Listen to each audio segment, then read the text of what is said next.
প্রিয় দর্শক, এই যে দেখছেন হাফ রাউন্ড এই যে প্লাইটা পড়ে আছে, এটা হলো অ্যাকচুয়ালি ড্রেসিনের যে আয়না বা কাঁচ, সেটা এখানে লাগবে। এখানে বলতে এটা ভিতর সাইড, এই যে এখানে এইটা ড্রেসিনের আয়নাটা লাগবে। এই যেটা মেঝের সঙ্গে টাচ হয়ে আছে ওই দিকে আয়নাটা লাগবে। এই যে এতটুক এই যে সাপোর্টটা দেওয়া হয়েছে 2.5 ইঞ্চি, 2.5 ইঞ্চি এই সাপোর্টটা দেওয়া আছে।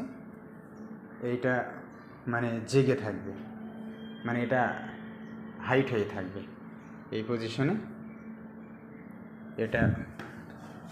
এইটা আপনার ওই প্লাইয়ে টাচ হয়ে যাবে, এইটা বাকিটা এটা মানে হাইট হয়ে থাকবে। মাশাআল্লাহ অনেক সুন্দর হবে। এটা ভিতরে ভরা হয়েছে আপনার 2.5 ইঞ্চি, এটাও 2.5 ইঞ্চি ভিতরে পিন ঠুকে নেওয়া হয়েছে। এই যে পিন, তারপর পিনের সাপোর্ট দিয়ে এটা বসানো হয়েছে আঠা দিয়ে।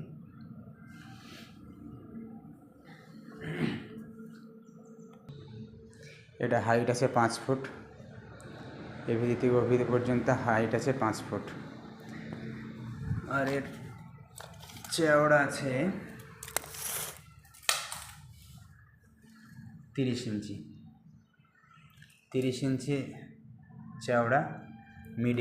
মিডিলের চওড়া হলো 30 ইঞ্চি আর 5 ফুট হাইট, এভিডি থেকে ওভিডি পর্যন্ত 5 ফুট হাইট। ওটা এখানে বসবে। এই যে কলমের দাগ দেখতে পাচ্ছেন, এখান থেকে এদিকটা যাবে আর এখানে বক্স হবে, অথবা এই দিকে টাচ করে দিলে এই দিকে এতটা গিলাপ থাকবে, এই যে এই জায়গাটা, তো এই দিকে বক্স হবে। এই হচ্ছে ব্যাপার।